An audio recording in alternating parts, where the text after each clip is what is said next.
My name's Dean. I'm a person in long-term recovery, and this is Inside Addiction. My guest today is Brian. Brian, welcome to the show. Thanks, Dean. First things first, thank you for taking time out of your busy schedule to join me. I know you're involved in a lot of things, so just thank you for joining me today. Brian, as a person in long-term recovery, how was it growing up for you? Well, before I get into that, thank you for having me, Dean, and thank you for doing this show. It's really an awesome service that you're doing for recovery. Thanks. And I love it, so keep it up. For me, growing up, I grew up in a small town, Corinth, just north of Saratoga Springs, so not a whole lot going on up there. Not a lot of nightlife or day life. Couple traffic lights. The second one was installed when I was, in middle school, I think. But there wasn't a lot going on there. But I can't really say for me that my environment was a reason that I started drinking. Okay. That certainly wasn't it. Yeah. For me, it was more, I have self-diagnosed ADD, ADHD. Yep. Back then, we didn't have that in the 70s. Back in the day, nobody had it. I was just the hyper kid. Yep, me too. So sit down, shut up, and go outside and play. Right. So I was the spaz. I was the hyper kid. And it actually took me going down, I did kind of a reverse fresh air children thing. I used to go down, my mom's from Brooklyn, and her sister lived in Long Island. So in the summer, I went down there for some excitement. And my uncle kept a beer refrigerator down in the basement. We didn't really have that at my house. And my first beer was down there in Long Island, and I hated the way it tasted, but I found after a few of those that the depressant effects that I find out later really, for me, worked pretty well on that hyperactivity. Okay, so how did your use go from being down in the city with your uncle with the kegerator to developed into a problem or a substance use disorder as we know it nowadays?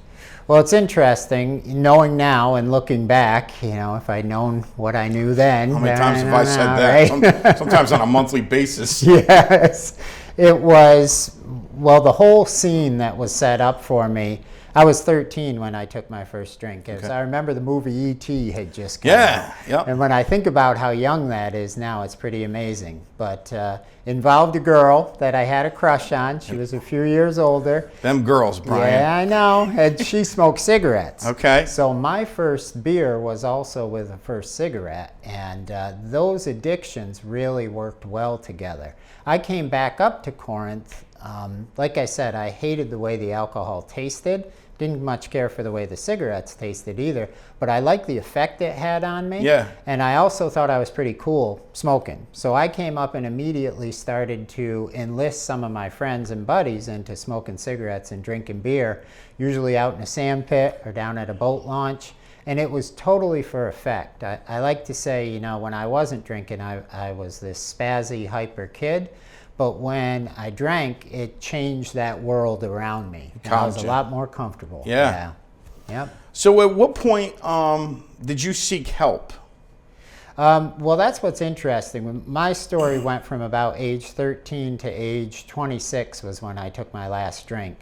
And my drinking ended, not because I was reaching out for help necessarily, but because alcohol stopped working for me. Wow. And that was really a gift. My tolerance had gone up and up and up over the course that I was drinking. And I don't have a real sexy, story. I don't have a really dramatic drunkalogue. Haven't been in prison 10 times? Haven't been in prison. I will tell you the first... Your parole officer's not out in the hallway? No, not waiting for me.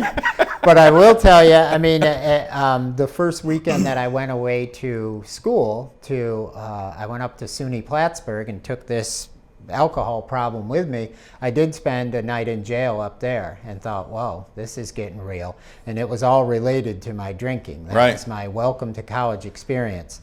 So struggled through 2 years of college, kept getting in trouble. I was always on probation, not for my academics, but for my behavior.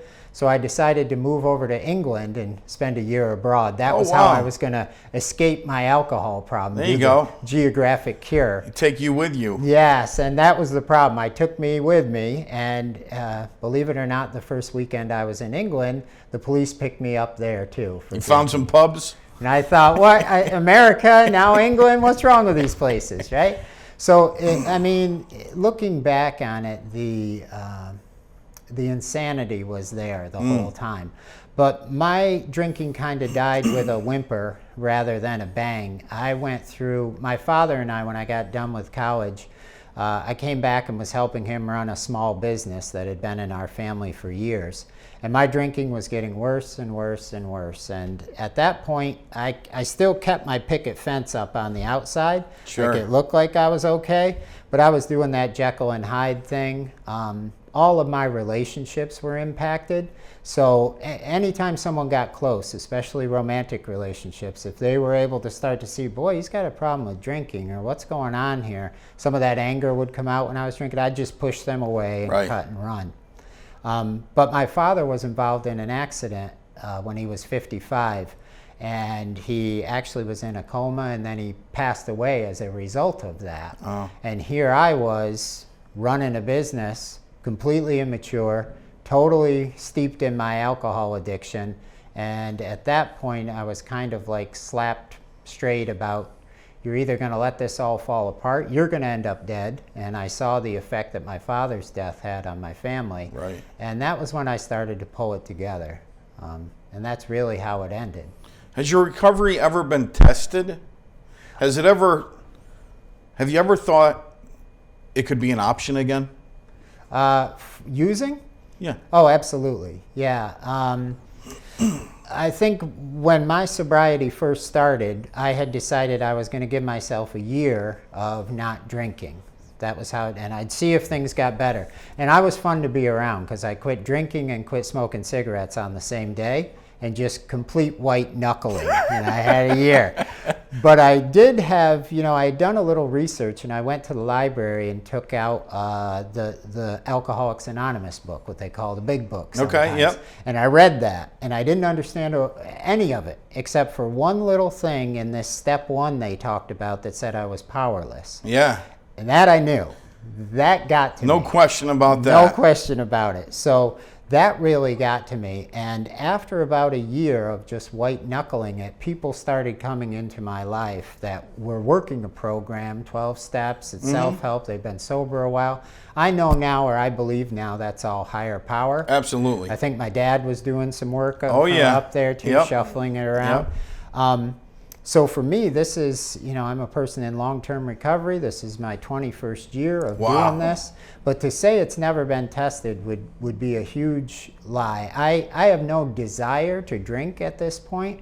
My behaviors come back. Oh, yeah. If I don't work my program and do what I need to do. And I remember about 4 years in, I was in a rough place. I mean, life seemed to be going good, but I decided to go camping by myself, and that's what I used to do all the time. What Just could happen? Isolate, nothing. I'll be fine, right? So I went camping by myself, and on the way up there, I'm a garage sale guy, and I love garage sales. So I Yep. stopped, and they had this nice pair of shorts, and I thought, oh, this will be great on my camping trip. So I buy these shorts, I get up there, and I'm going to try these on before I go out. And there was a pill in the pocket of those shorts. Now, I don't know if this was Tylenol, Coricidin. Yeah, right. It wasn't labeled, but I looked at that pill, and I wasn't even a pill guy. I did different kinds of drugs, but I thought, oh, I wonder what that'll do. We'll find out what it does. I threw that thing in the lake, There you packed up go. all my stuff, and went back and called my sober support and went to a meeting. And it was really, for me, when I found out right there that I'm never going to be bulletproof. You know, I heard people say you can't stay clean today on yesterday's shower. Yep. You're only, the record for sobriety is 24 hours, all these kind of things. And it's really true, at least for me. But in terms of a desire to drink, I feel very lucky because I had lost my tolerance toward the end, and the desire is gone. Just like I'll smell a cigarette every now and then and go, oh, that smells pretty good, but I ride it out and just don't do it. So Brian, at some point you decided, and a lot of people that, there's many pathways to recovery. A lot of people that get sober and start that journey into recovery, it just becomes a small part of their life, and they move on with their lives. They're not the ones that are speaking out nowadays saying, hey, I'm a person in long-term recovery. There's so many of us out there, but they're not the ones out at the marches and stuff. But you've taken and you've really become an advocate in many ways, and the whole substance use disorders has come into your life professionally and voluntarily and personally. So let's talk about some of the many things that you're involved in and the advocacy work that you do. Great. Okay. So, yeah, and it's interesting, and I think we're kind of kindred spirits here in terms of the idea when I got sober that I was just going to enjoy my sober life and go on my merry way and even run that business that my father and I were running. It just never really crossed my mind. I think it's almost like, I'm not a big religious guy, but I'm a spiritual guy. Absolutely. And I think about the story of Paul. I think it's in the New Testament, getting struck off his horse and kind of waking up and going, whoa, my whole life was going in the wrong direction. Yeah. For me, my recovery has been like that. At that first year when I stayed sober, wasn't smoking cigarettes, wasn't drinking. I had a lot of anger and I was kind of miserable, but I could not deny that after that year, sobriety was better than my drinking had ever been. And this was before I was hooked up with other sober people. I hadn't even, started to really be joyful. To me, this is a gift. My recovery is a gift. I don't deserve this any more than the probably thousands of people that I've worked with since I've been sober. Right. I didn't do anything special. I'm another bozo on the bus. That terminal uniqueness. Yes, yes, absolutely. Garden variety. Right. But I was given this. Yeah. So for me, the idea to change some things and to devote my life into helping others wasn't really even so much as a choice as it was, this is what I need to do.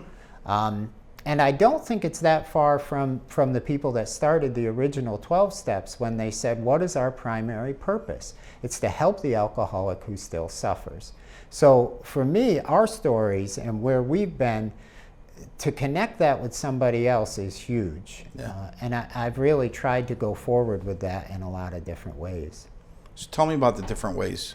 Well, I went back to school and decided right away I wanted to be a substance abuse counselor. And it was funny, I don't know if you had this experience, but everyone I met said, why would you want to do that? What are you, really? You're not going to make any money? I thought it was the only thing I could do. I figured for 20 years I used, I sold, and I thought I would just take my expertise and find a way to utilize it without going to jail. It's perfect, right? You had a degree from the School of Hard Knocks? I did, yes. I had a extensive degree. Yes. Well, I met so many people saying, why would you want to do that? What do you want to do? And I just said, I do. It's what I want to do. Yeah. So I went back to school. I went to Hudson Valley to get my credential in substance abuse counseling. That's where I'm working now. I've actually run the substance abuse program there to get CASACs. Who'd have thunk it, Brian? I know. Back in the day, who'd have thunk it? It's amazing. It's just amazing. But so I went back and I got a job. I worked at Hospitality House, first of all. So I saw that TC model. Yep. Then I worked at a halfway house, Hedgerow House up in Boston Spot. Yep. I got to see that. And I was doing this while I was getting my CASAC through the program because I said, I really want to see. I'm feeling the calling, but is this where I want to be? And it was. So once I got out, I started working for an outpatient at Spark, and I worked there for years with adolescents, and I know you can definitely relate there.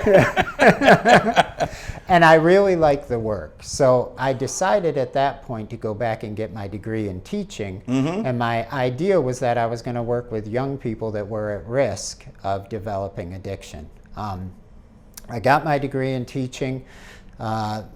Life had other plans. So it ended up that I got an offer from a professor that's always been a mentor to me at Hudson Valley who said, hey, we've got an opening. Would you like to come back here? So I came back there, and that's where I teach now. And just learning about the substance abuse field, and I'm sure you find this too. Not only, I never liked history in school. I was just an okay. One thing worse than that is math, Brian. Yes, I know. Math and history weren't my things, but I could talk. Right? Public speaking never had a problem. I could write. Yeah. But learning the history of substance abuse has been fascinating to me. Oh, yeah. Because we've learned almost nothing, you know, and we go back to the same things again and again that haven't worked. I mean, we're sitting here the day after they've declared the opioid crisis a national emergency, public health emergency. I know the wording's important. Somebody finally got the email, Brian. Yes, right. Seriously? But the ways and means that those who don't learn from history are destined to repeat it. And I think in this field, so true. Just talking about this the other day with Benjamin Rush. Going back to like the 1800s. Yeah. People knew this was a problem. Oh, sure. Yeah. Well, there was a group that was started soon after we came over and decided America was ours. And it was the Heart Lake movement. And it was Native Americans who knew as soon as they were exposed to alcohol that they were going to lose their land if they didn't stay away from this stuff. Yeah, they had the sober circles too. Exactly, yes. So, I mean, this problem goes back so long, and I find that stuff fascinating. I know sometimes it seems like it falls on deaf ears. Yeah. But when you look at the history of every single psychoactive substance in America, the story has not ended well. It's always had such negative consequences. And the final choice to keep that drug or substance in the general population has been because of money. Absolutely. It's always been because of Follow money. the funds. Yes. Yeah. So part of what really gets my engine going is educating and learning. I'm always learning about the history and how can we learn from that and when can we move forward. I'm still a substance abuse counselor for Spark. I still do outpatient clinic work, mostly group work, and I love working with people who are in the process of getting sober. I mean, again, I think I can relate with you where I ask new people getting into this field, why are you doing this? Not because I want to dissuade them, but I want to know their motivation. And you probably get this too, because it's not the income, it's the outcome, yes, Brian. It's the outcome. It's there the you outcome. Go. But I hear young people, or sometimes people who have been sober in the program for a while, changing careers, say, if I could just help one person. And the truth is, you're going to help so many more than that. It doesn't always mean that they're going to get sober the first time, but you're going to help so many people say that. Just with your story and what you teach them. So for me, working as a clinician is something I don't see myself ever getting away from. Plus, I don't think I could retire on this salary anyway, Dee. So there you go. I don't think you would want. I don't think you would want to. It takes a special kind of person. And I think at some point it just flows through our veins. Absolutely. You know. Yeah. So what are some other things you're involved in? Tell me about RAIS. Well, so here I am, and I've devoted my career, really, to substance abuse counseling, educating about substance abuse, trying to get people into the field, you know, and get certified in the field.